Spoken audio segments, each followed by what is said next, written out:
राजा online classes के YouTube channel पर आपका एक बार फिर से स्वागत है। तो आज के इस वीडियो में हम बात करने वाले हैं एक्सरसाइज 1.1 के उदाहरण की चर्चा करेंगे। आज हम इस वीडियो में सभी उदाहरण को कवर कर लेंगे। तो आपसे एक गुजारिश है कि अगर आप अभी तक इस वीडियो को लाइक नहीं किए हैं तो जल्दी से आप इस वीडियो को एक लाइक कीजिए। चैनल पर पहली बार हैं तो चैनल को सब्सक्राइब कर लीजिएगा और वीडियो को जहां तक हो सके आप इस वीडियो को शेयर कर दीजिए ताकि इस वीडियो का फ़ायदा बाकी बच्चे भी उठा सके, आपके रिलेटिव उठा सके, आपके रिश्तेदार, आपके पड़ोसी, आपके जो भी मित्र हैं वो सब उठा सके। ठीक है, तो आज हम स्टार्ट करते हैं क्लास का। तो क्लास का स्टार्ट करेंगे उदाहरण नंबर 1 से। तो दिया हुआ उदाहरण देखिएगा, लिखा हुआ है 4052 और 12576 का एचसीएफ यूक्लिड विभाजन एल्गोरिथम का प्रयोग करके ज्ञात करना है। इससे पिछले वाले वीडियो में यानी कि पार्ट नंबर 3 में मैंने आपको बताया था कि किस तरीके से एचसीएफ निकाला जाता है यूक्लिड विभाजन प्रमेयिका का प्रयोग करके। अगर आपको यूक्लिड विभाजन एल्गोरिथम को समझना है तो इस वीडियो के डिस्क्रिप्शन में उसका लिंक दिया हुआ है, आप वहां जाकर उसको बढ़िया से विस्तार रूप से समझ सकते हैं। तो क्वेश्चन का आगाज कर लेते हैं, देखते हैं कि इस प्रश्न को किस तरह हल किया जा सकता है। चलिए सॉल्यूशन करते हैं। इसमें लिखा हुआ, मैंने आपको पिछले बार बताया था कि जो बड़ी संख्या हो उसमें भाग लगाएंगे छोटी संख्या से, यानी बड़ा संख्या यहाँ पर 12576 है, इसमें हम भाग लगा देंगे 4052 से। ठीक है, तो 4052 से हमको क्या करना है, भाग लगाना है 12576 में। तो ये कितनी बार भाग जाएगा, अगर आप मल्टीप्लाई करना चाहें 3 बार में लगा सकते हैं। 3 बार में लगाइएगा तो 3 दूना 6, 5 3 15 के 5 हासिल 1, 0 गुना 3 0 हो गया और हासिल जुड़ के 1 हो गया, 4 3 हो गया 12। इसको आप घटाइए, 6 में से 6 गया 0, 7 में से 5 गया 2, 5 में से 1 गया 4, ये 2 2 मिल के कट गया और 1 1 मिल के कट गया। आपके पास रिमाइंडर कितना आया, 420, यानी कि शेष फल आ गया 420। यहाँ पर आपको नहीं छोड़ना है, पुनः यहाँ से भाग लगानी है और ये वाला सेक्शन को आपको यहाँ पर नोट करना है। यानी कि पार्ट नंबर 3 में मैंने आपको बढ़िया से विस्तार कर दिया है। ठीक है, जब तक कि आपका शेषफल 0 ना हो जाए ये काम करते रहना, प्रोसेस आगे तक लेते जाना है। ठीक है, तो आपको यहाँ पर भाग लगाना है, कितना से लगाएंगे तो 9 बार में लग जाएगा। 0 गुना 9 0 हो गया, 9 दूना 18 के 8 हासिल 1, 9 चौक हो गया 36 और 1 37। ठीक है, 2 में से 0 घट गया 2, 15 में से 8 गया 7, 9 में से 7 गया 2 और ये 3 3 मिलके कट गया। ठीक है, फिर यहाँ पर 272 आया, फिर से आपको क्या करना है, भाग लगाना है, यहाँ से इस तरह घेरनी है, 420 को यहाँ पर उतार लेना है। ठीक है, ये प्रोसेस कब तक करना है, जब तक कि आपका शेषफल 0 ना आ जाए। 272 से अगर आप भाग लगाएंगे इसमें तो एक ही बार भाग जाएगा। ठीक है ना, 272, 10 में से 2 गया 8, इसको दिया यहाँ से 11 में से 7 गया 4 और ये 3 में से 2 घट के हो गया 1, 148। आपका फिर से शेषफल 148 आया है। फिर से यहाँ से आप भाग लगाइए। ठीक है ना, लगाते रहिए जब तक कि शेषफल 0 नहीं आ जाता है। 272 को यहाँ पर आप नोट करेंगे, एक बार में भाग जाएगा तो 148 हो जाएगा।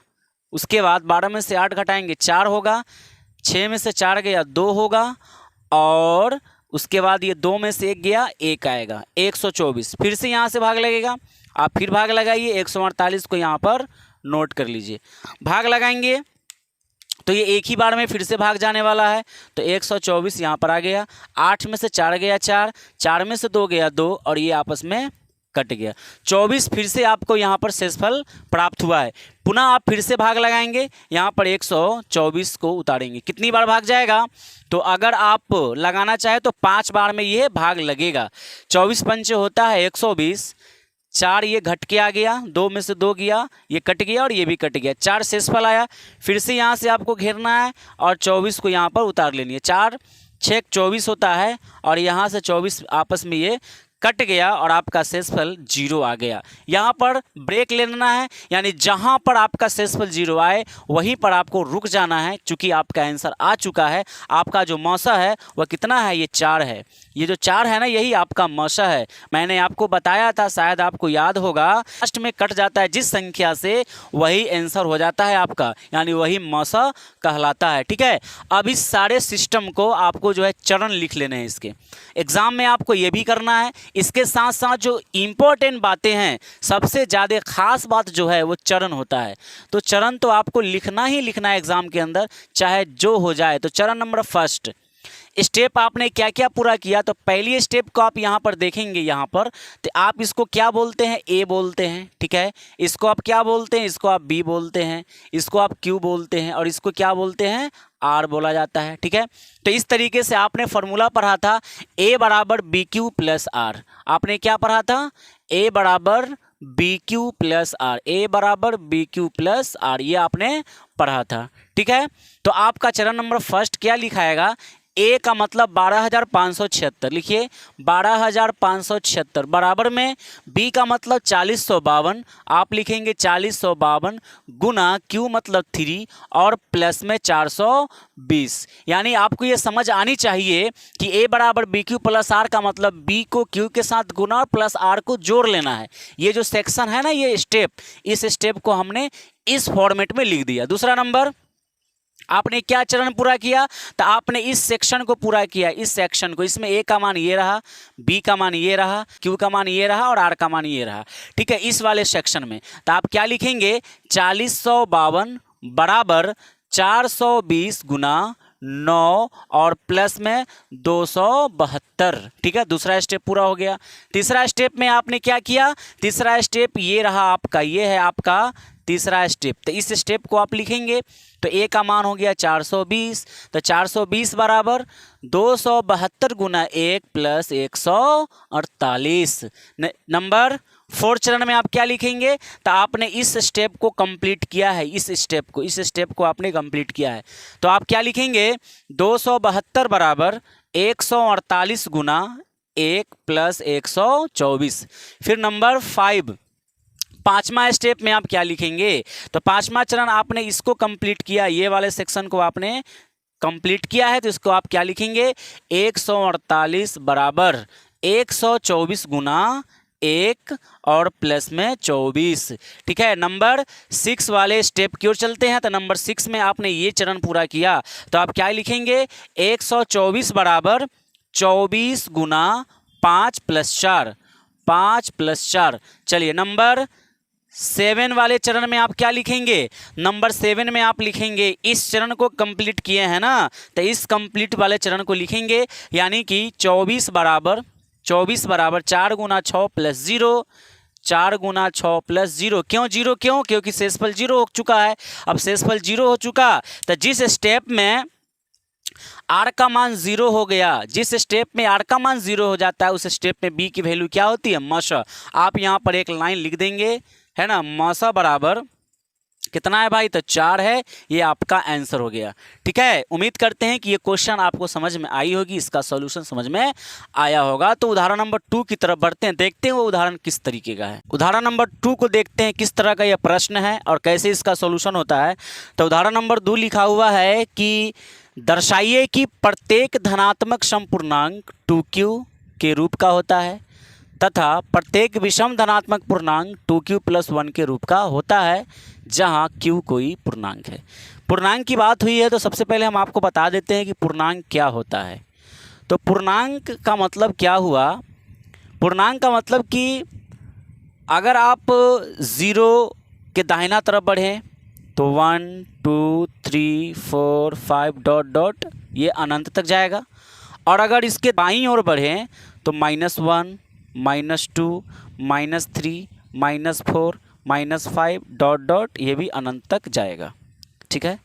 तो जब ऋणात्मक संख्या और धनात्मक संख्या, चूंकि ये प्लस में है, धनात्मक है, 0 के दाहिना तरफ है, ये अनंत तक जा रहा है, तो प्लस में हो गया, धनात्मक हो गया, ये धनात्मक संख्या हो गया, और ये ऋणात्मक संख्या हो गया। तो धनात्मक संख्या और ऋणात्मक संख्या और 0 को शामिल कर लेते हैं, तो आप उसे पूर्णांक संख्या के नाम से जानते हैं, ठीक है। तो इसको आप पूर्णांक बोलते हैं। अब 0 से दाहिना तरफ जब हम बढ़ते हैं तो ये प्लस में जो हमारा धनात्मक संख्या है, तो इसको हम धनात्मक पूर्णांक बोलेंगे और इसको हम ऋणात्मक पूर्णांक बोलेंगे। लेकिन आपका जो प्रश्न इस तरह का दिया जाएगा उसमें हमेशा धनात्मक पूर्णांक की बात होगी, यानी धनात्मक पूर्णांक की हमेशा बात करेगा। तो धनात्मक पूर्णांक में अगर आप देखें तो इसमें कुछ संख्याएं आपको सम दिखेगी और कुछ संख्याएं आपको विषम दिखेगी। जैसे 2 की बात कर लीजिए तो ये सम संख्या है, 4 सम संख्या है। तो इन दोनों को कहा जाएगा सम धनात्मक पूर्णांक। क्या बोला जाएगा? सम धनात्मक पूर्णांक कहा जाएगा। ऐसे ही और भी आगे हो सकता है सम संख्या। तो जितने भी सम संख्या पॉजिटिव नंबर में होगा वह सब का सब सम धनात्मक पूर्णांक कहलाएगा। ठीक है। लेकिन अगर वहीं पर आप 1 की बात कर रहे हैं, 1 की बात कर लें, 3 की बात कर ले, 5 की बात कर ले और भी आगे की बात कर ले, तो ये सब जो संख्याएं हैं इसको आप कहेंगे विषम धनात्मक पूर्णांक। क्या बोलेंगे? ये विषम संख्या है तो इसको हम कहेंगे विषम धनात्मक पूर्णांक। बात को समझ पा रहे हैं? मतलब है दोनों का दोनों धनात्मक, लेकिन अगर केवल हम 2, 4, 6, 8, 10 की बात करें तो वो सम धनात्मक पूर्णांक हुआ। और अगर हम 1, 3, 5, 7, 9, 11 की बात करें तो वो हमारा विषम धनात्मक पूर्णांक हो जाएगा। तो इस प्रकार से आपके प्रश्न हो सकते हैं। तो प्रश्न किस किस टाइप का हो सकता है उसको हम आपको पहले समझा देते हैं। जैसे पूछ लेगा आपसे, डायरेक्टली पूछ देगा, सम धनात्मक पूर्णांक की बात कर लेगा, सम धनात्मक पूर्णांक, ये पूछा जा सकता है आपसे। ठीक है। या आपसे पूछा जा सकता है विषम धनात्मक पूर्णांक। क्या पूछा जा सकता है? विषम धनात्मक पूर्णांक पूछा जा सकता है। ठीक है। या डायरेक्ट आपसे पूछा जा सकता है धनात्मक पूर्णांक। ठीक है। धनात्मक पूर्णांक पूछा जा सकता है डायरेक्टली। आपसे पूछा जा सकता है कि धनात्मक पूर्णांक का वर्ग, धनात्मक पूर्णांक का वर्ग वाला क्वेश्चन बन सकता है। इसी जगह पर आप बात करें तो धनात्मक पूर्णांक का घन भी पूछा जा सकता है। तो ये सब क्वेश्चन के टाइप हैं। इस टाइप के प्रश्न आपको बनाए जा सकते हैं जी, एग्जाम में भी देखने को मिल सकता है। किताब में भी कुछ क्वेश्चन इस प्रकार के दिए गए हैं घन और वर्ग से संबंधित, तो वहाँ भी आपको इस प्रकार के क्वेश्चन मिलेंगे। ठीक है। तो ये सब आपका टाइप हो गया। अगर हम बात करें सम धनात्मक पूर्णांक की, तो सम धनात्मक पूर्णांक में क्या क्या आ सकता है? 2 आ सकता है, 4 आ सकता है, 6 आएगा, 8 आएगा। ठीक है। 8 आएगा, उसके बाद 10 आएगा, 12 आ जाएगा, ये सब आएगा। ठीक है। तो ये सम धनात्मक हो गया। विषम धनात्मक की अगर वही बात करें तो 1 आ गया, उसके बाद 3 आ गया, उसके बाद 5 की बात कर लें, 7 की बात कर लें, 9 की बात कर लें, तो ये सब आपका विषम धनात्मक हो गया। अगर डायरेक्टली अगर हम धनात्मक पूर्णांक की बात करें तो 1, 2, 3, 4, 5 ये सब हो गया आपका। धनात्मक पूर्णांक का वर्ग की बात करें, धनात्मक पूर्णांक का वर्ग मतलब 1 का स्क्वायर, 2 का स्क्वायर, 3 का स्क्वायर, तो इस प्रकार के आपके क्वेश्चन बन सकते हैं। वर्ग की बात बोला है। वहीं अगर घन की बात करें, 1 का घन हो सकता है, 2 का घन हो सकता है, घन मतलब पावर 3। ठीक है। 3 का घन हो सकता है, 4 का घन हो सकता है। तो इस प्रकार के क्वेश्चन आपके एग्जाम में बन सकते हैं। ठीक है। तो आपका जो यहाँ पर क्वेश्चन लिखा हुआ है उसको जरा पढ़िए। यहाँ का जो क्वेश्चन है वो है दर्शाइए कि प्रत्येक धनात्मक सम पूर्णांक की बात बोल दिया। यहाँ पर किसकी बात बोल दिया? सम धनात्मक पूर्णांक, यानी कि धनात्मक सम पूर्णांक, यानी यही वाला 2, 4, 6, 8, 10, 12 वाला 2q के रूप का होता है तथा प्रत्येक विषम धनात्मक पूर्णांक 2q + 1 के रूप का होता है जहां q कोई पूर्णांक है। अब इस प्रश्न को बनाने से पहले मैं आपको एक प्रमेय बताता हूं जो इस क्वेश्चन को हल करने में मदद करता है। तो उस प्रमेय को हम यहाँ पर सबसे पहले लिखेंगे। क्या लिखेंगे कि चूंकि दिए गए 2 धनात्मक पूर्णांक a और b के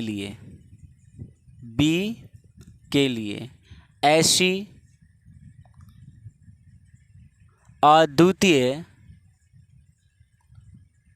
पूर्ण संख्याएं q तथा r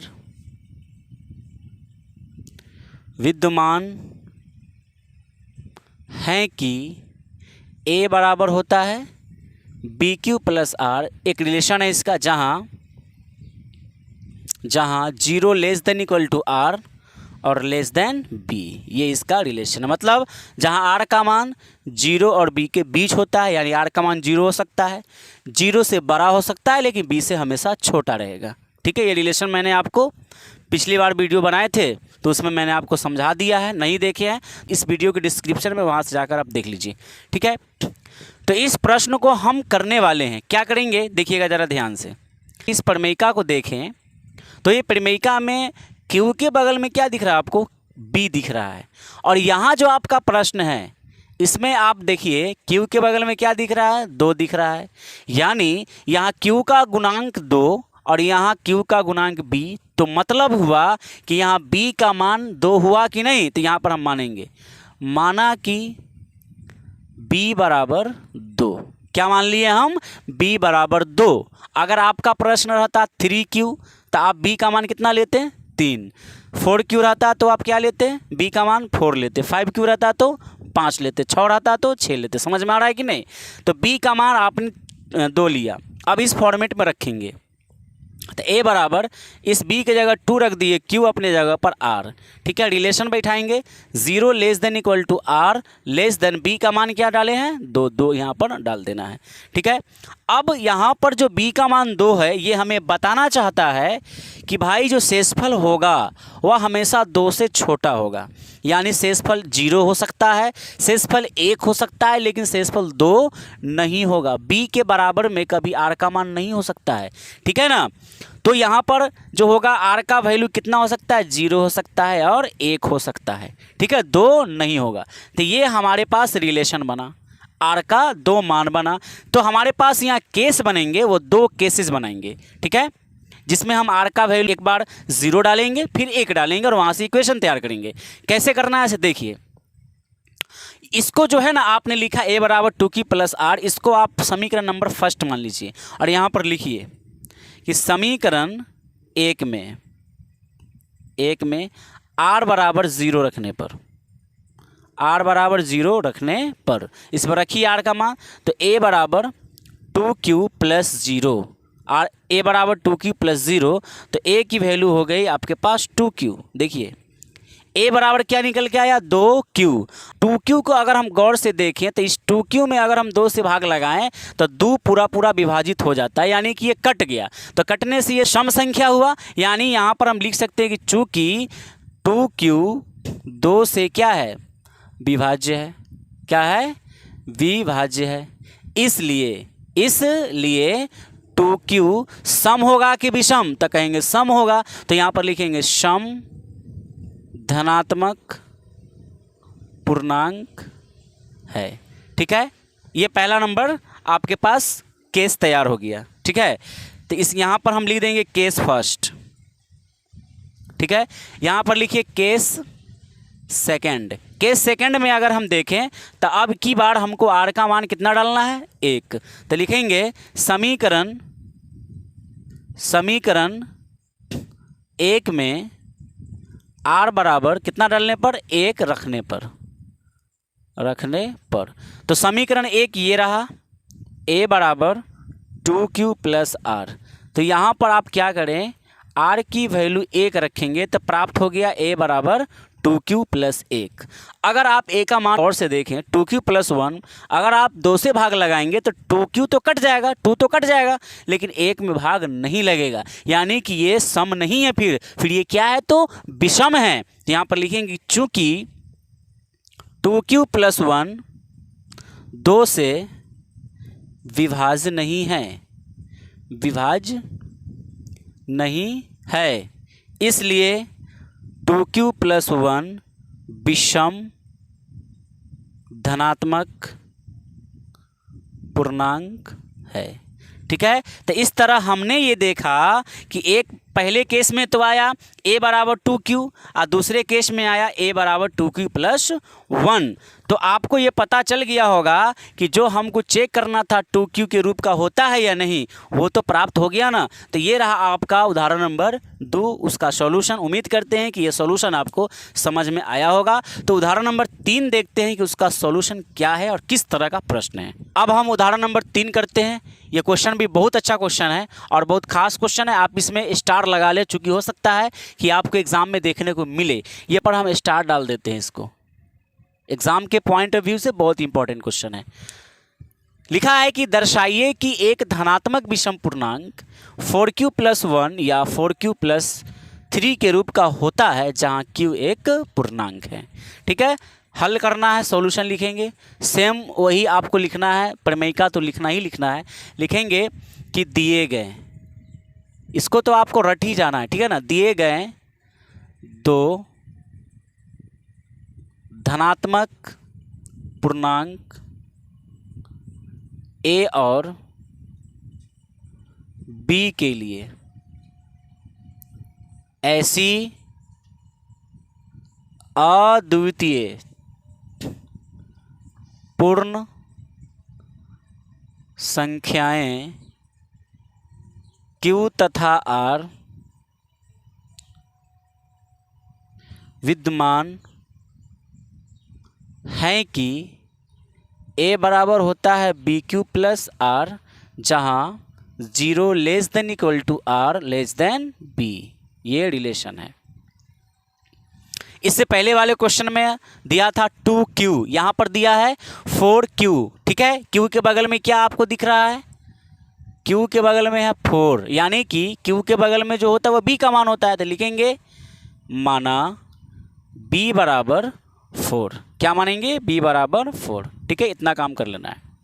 अब जब आपने B का मान 4 माना तो यहाँ पर रखिए, तो लिखेंगे इसलिए A बराबर B के जगह पर तो 4 हो जाएगा, 4Q प्लस R। रिलेशन पर रखिएगा 0 less than equal to R less than B के जगह पर कितना हो जाएगा? 4। ठीक है, इसको आप क्या मानेंगे? Equation number first. कोई प्रॉब्लम आपको यहाँ तक समझने में? फर्स्ट नंबर जिस तरह का क्वेश्चन किए हैं उसी प्रकार से यहाँ भी करना है। अब आप देखिएगा कि B की वैल्यू यहाँ पर 4 है, तो शेषफल क्या आ सकता है? ज़रा सोचिए आप। B का मान 4 है तो शेषफल तो 4 नहीं होगा भाई, शेषफल के बराबर B की वैल्यू नहीं हो सकती है। B की वैल्यू अगर 4 है तो शेषफल उससे छोटा होगा, यानी कि 0 हो सकता है शेषफल, 1 हो सकता है, 3 हो सकता है। ठीक है, तो आपका जो शेषफल आएगा यानी R का मान क्या क्या ले सकते हैं? 0, 1, 2, 3 ले सकते हैं, 4 नहीं ले सकते क्योंकि 4 बराबर हो जाएगा B के। यहाँ पर इक्वल का साइन नहीं लिया हुआ है। ठीक है ना। अब हम केसेस बनाते हैं। ठीक है, केसेस बनाते हैं, ज़रा ध्यान दीजिएगा। तो हम लिखेंगे case number first. Case first में हम क्या लिखेंगे? R का मान कितना रखना है? 0 समीकरण 1 में। तो लिखेंगे समीकरण 1 में R बराबर 0 रखने पर, ठीक है, समीकरण 1 लिखिए। तो A बराबर हो जाएगा 4Q प्लस में R, तो A बराबर हो गया 4Q प्लस R के वैल्यू कितना रखे हैं? 0, तो 0 बन गया। ये बना आपका पहला नंबर केस का फॉर्मेट। यानी कि अगर आप इसको और अच्छा से लिखना चाहें तो आप ऐसे लिख सकते हैं A बराबर 4Q। ठीक है, यहाँ पर अगर आप देखें तो ये जो 4Q है ये 2 से भाग 4 में 2 से भाग पूरा पूरा लग जाता है, तो 2 से लग रहा है जिसका मतलब सम हुआ। तो आप यहाँ क्या लिखेंगे कि चूंकि 4Q 2 से विभाज्य है, विभाज्य है, इसलिए 4Q सम धनात्मक पूर्णांक है। सम धनात्मक पूर्णांक, ये केस नंबर फर्स्ट हो गया। उसके बाद आप क्या करेंगे? केस नंबर सेकंड लिखेंगे। तो R की वैल्यू कितना डालना है? 1, फिर 2 रखेंगे, फिर 3 रखेंगे, यानी 4 केसेस बनने वाले हैं। तो लिखेंगे समीकरण 1 में R बराबर कितना रखेंगे? अब 1 रखने पर समीकरण 1 है आपके पास, A बराबर 4Q प्लस R, A बराबर 4Q प्लस R की वैल्यू 1 यहाँ डाल दिए। ठीक है, जरा इसको आप देखेंगे तो 4Q में तो 2 से भाग लग रहा है पूरा पूरा, तो 4Q में तो लग गया लेकिन 1 में तो भाग नहीं लगेगा, यानी कि इसमें पूरा पूरा भाग नहीं लग रहा। तो हम कहेंगे कि ये सम धनात्मक पूर्णांक नहीं है, ये क्या है? विषम धनात्मक पूर्णांक है। यानी यहाँ पर लिखना है कि चूंकि 4Q प्लस 1 2 से विभाज्य नहीं है, इसलिए 4q प्लस 1 विषम धनात्मक पूर्णांक है, विषम धनात्मक पूर्णांक है। ठीक है, केस नंबर 2 कंप्लीट हो गया। उसके बाद केस नंबर 3 की ओर चलते हैं, केस नंबर 3 की बात कर लेते हैं। केस नंबर 3, अब आर का वैल्यू कितना डालना है, 2। लिखेंगे समीकरण 1 में आर बराबर 2 रखने पर तो समीकरण नंबर 1 में हम आर का वैल्यू 2 डालेंगे, 4q प्लस आर के जगह पर 2 हो गया। ठीक है, तो यहाँ पर अगर आपको देखने को मिलेगा जो ए का मान आया है 4q प्लस 2, इसमें अगर आप भाग लगाएंगे 2 से, यूं कहें आप कि ऊपर में 2 कॉमन कर लेंगे, तो यहाँ पर आपको क्या बचेगा, 2q प्लस में 1/2, तो 2 से ये 2 कट गया, तो भाग तो लग रहा है ना पूरा, तो भाग लग रहा अगर 2 से, तो ये सम हुआ कि नहीं हुआ जी। तो यहाँ पर आप लिखेंगे कि चूंकि 4q प्लस 2 से क्या है, विभाज्य है, इसलिए 4q प्लस 2 सम धनात्मक पूर्णांक है। ठीक है, तो आपने यहां पर 3 केसेस पूरा कर लिया। नंबर 4 केस की बात करते हैं, तो केस नंबर 4 की बात कर लेते हैं। केस नंबर 4 में लिखेंगे समीकरण नंबर 1 में आर बराबर आप कितना डालना है, 3 रखने पर समीकरण नंबर 1 क्या है, तो ये है ए बराबर 4q प्लस आर, तो a is equal to 4q plus r के जगह पर कितना आ गया, 3। देखिए 4q में 2 से भाग लगेगा पूरा, लेकिन 3 में नहीं लगेगा, अतः यह विषम धनात्मक पूर्णांक हुआ। यहाँ लिखेंगे चूंकि 4q प्लस 3 2 से विभाज्य नहीं है, इसलिए 4q प्लस 3 विषम धनात्मक पूर्णांक है। ठीक है, तो आपने क्या देखा, 4 केसेस बनाए, केस नंबर 1, उसके बाद 2, 3, उसके बाद 4th। तो देखिए आपका प्रश्न क्या था, 4q प्लस 1 या 4q प्लस 3 के रूप का होता है कि नहीं। तो देखिए 4q प्लस 1 आपको मिला, ये रहा केस नंबर 2 से, 4q प्लस 3 आपको मिला केस नंबर 4 से। तो इस रूप का होता है, इस बात को हमने सिद्ध किया। उम्मीद करते हैं कि ये भी क्वेश्चन आपको बहुत प्यारा लगा होगा, सॉल्यूशन अच्छा लगा होगा। ठीक है, लास्ट प्रश्न है उदाहरण नंबर 4, लास्ट क्वेश्चन है उदाहरण नंबर 4। काफ़ी बड़ा क्वेश्चन है, इसलिए हम बोर्ड पर नहीं लिखे, हम मैं पढ़ता हूँ, आप समझिएगा। आपको स्क्रीन पर दिख रहा होगा प्रश्न। एक मिठाई विक्रेता के पास 420 काजू की बर्फियां हैं, यानी एक मिठाई बेचने वाला है, उसके पास 420 जो है काजू की बर्फियां हैं। ठीक है, और 130 बादाम की बर्फियां हैं, 130 पीस जो है बादाम की बर्फियां हैं। वह इनकी ऐसी ढेरियां बनाना चाहती है कि प्रत्येक ढेरी में बर्फियों की संख्या समान रहे, यानी एक ढेरी बनाना चाह रहा है कि प्रत्येक पंक्ति में ढेरियों की संख्या बराबर रहे, इक्वल रहे, यानी काजू की और बादाम की। ठीक है, तथा ये ढेरियाँ बर्फ़ी की परात में न्यूनतम स्थान घेरे। इस काम के लिए प्रत्येक ढेरी में कितनी बर्फियाँ रखी जा सकती है। ये क्वेश्चन काफ़ी बड़ा है, लेकिन आपको करना कुछ नहीं। सबसे पहले आप बताइए कि जो प्रश्न में दिया हुआ है, इस प्रश्न में काजू की बर्फियाँ कितनी हैं। काजू की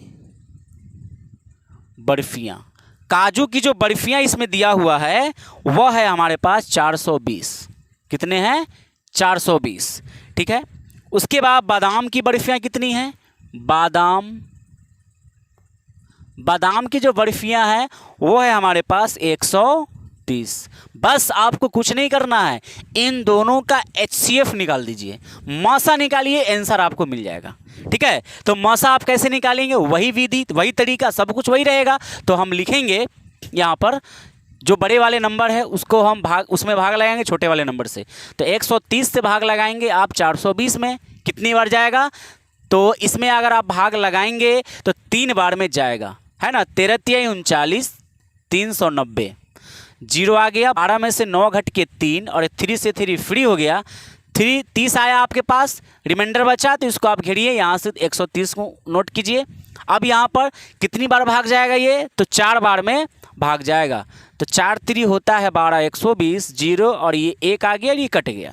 ठीक है, फिर 10 आपका शेष आया, फिर से आपको घेरना है। स्टेप कैसे बना है उसी तरह बनाना है आपको। फिर यहाँ से 30 आप उतार लीजिए, 10 तिहाई 30। ठीक है, और ये आपस में सब कुछ कट पीट के शेषफल 0 आया। तो आपका मौसा कितना आया, 10। ये आपका मौसा है। लेकिन आपको यहाँ नहीं छोड़ना है, आपको चरण लिखना है। एग्जाम में यही तो करना है। ये काम आप बचपन में कर चुके हैं। मेन काम चरण होता है जो आपको एग्जाम में लिखना ही लिखना है। तो नंबर 1 कौन सा चरण कंप्लीट किए हैं, तो फर्स्ट में आपने ये काम पूरा किया, ये काम, यानी इसको आप ए बोलते हैं। तो 420 बराबर 130 गुना 3 + 30, पहला चरण। दूसरा चरण में आपको लिखना है 130, ये 130 है, 130 बराबर 30 गुना 4 प्लस का 10। ठीक है, उसके बाद थर्ड यानी लास्ट वाला जो चरण है आपका जिसमें आंसर मिला है, उसको आप लिखेंगे 30 बराबर 10 गुना 3 + 0। ठीक है, तो यहाँ पर जो आपका आंसर आया वो कितना आया, 10। आपका आंसर कितना आया, 10 आपका आंसर आया। आपको क्वेश्चन में बोला था कि बादाम और काजू की न्यूनतम कितनी ढेरियाँ बनाई जा सकती है, तो वो 10 बनाई जा सकती है। कितनी बनाई जा सकती है, 10, जो आपका आंसर आया। ठीक है, तो उम्मीद करते हैं कि आपको आज का वीडियो अच्छा लगा होगा। इसमें किए गए सभी उदाहरण नंबर 1, 2, 3 और 4 सभी उदाहरण आप बढ़िया से समझ गए होंगे। आप एक बार फिर से इस वीडियो को देखिएगा, प्रैक्टिस कीजिएगा, घर पर बनाने का प्रयास कीजिएगा, तो आपको बहुत अच्छे तरीके से ये प्रश्न बनाने आ जाएगा। एग्जाम में आप अच्छा कर पाएंगे।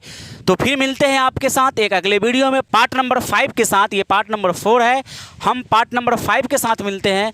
उसमें हम बाकी इसके जो एक्सरसाइज 1.1 के बचे हुए क्वेश्चन हैं उसको कवर कर लेंगे। तो तब तक के लिए जय हिंद, जय भारत।